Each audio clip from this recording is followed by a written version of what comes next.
നമസ്കാരം.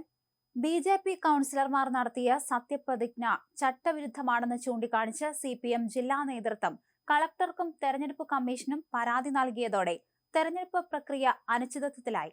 മുനിസിപ്പൽ നിയമപ്രകാരം ദൈവനാമത്തിൽ എന്നാണ് സത്യപ്രതിജ്ഞ ചെയ്യേണ്ടത് എന്നിരിക്കെ 20 BJP അംഗങ്ങൾ പ്രത്യേക ദൈവങ്ങളുടെ പേരെടുത്ത് പറഞ്ഞത് നിയമപരമായി നിലനിൽക്കില്ലെന്നാണ് CPM വാദിക്കുന്നത്.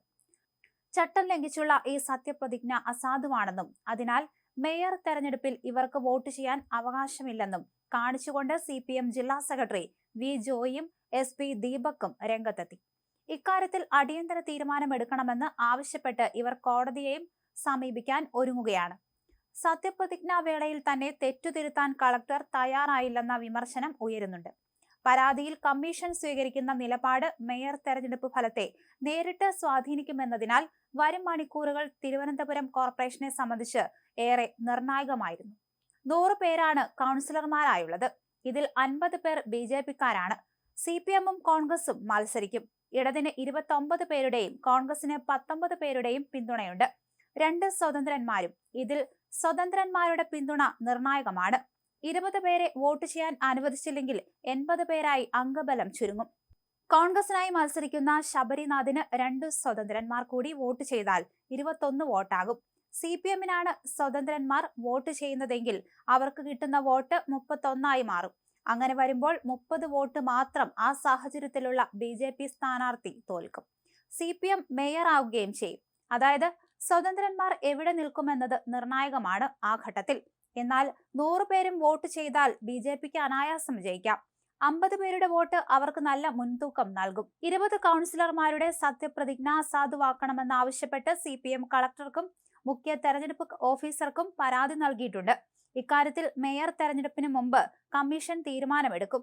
അങ്ങനെ വന്നാൽ അത് മേയർ തെരഞ്ഞെടുപ്പിനെയും സ്വാധീനിക്കും. ദൈവങ്ങളുടെ പേരിൽ സത്യപ്രതിജ്ഞ ചെയ്തത് ചട്ടലംഘനമാണെന്ന് ചൂണ്ടിക്കാണിച്ച് ജില്ലാ സെക്രട്ടറി വി ജോയിയും SP ദീപക്കുമാണ് പരാതി നൽകിയത്. നാളെ കോടതിയിലും പരാതി നൽകും.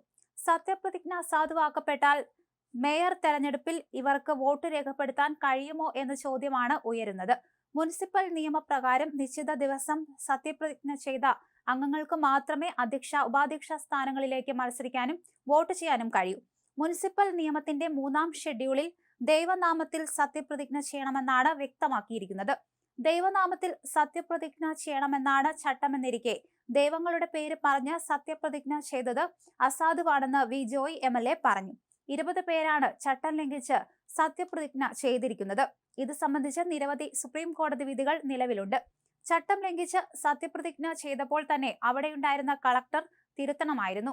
പരാതി ഉയർന്ന ഘട്ടത്തിൽ അവർക്ക് വേണ്ടി വീണ്ടും സത്യപ്രതിജ്ഞാ ചടങ്ങ് നടത്താനും കഴിയുമായിരുന്നു. എന്നാൽ അതൊന്നും ഇവിടെ ചെയ്തിട്ടില്ല.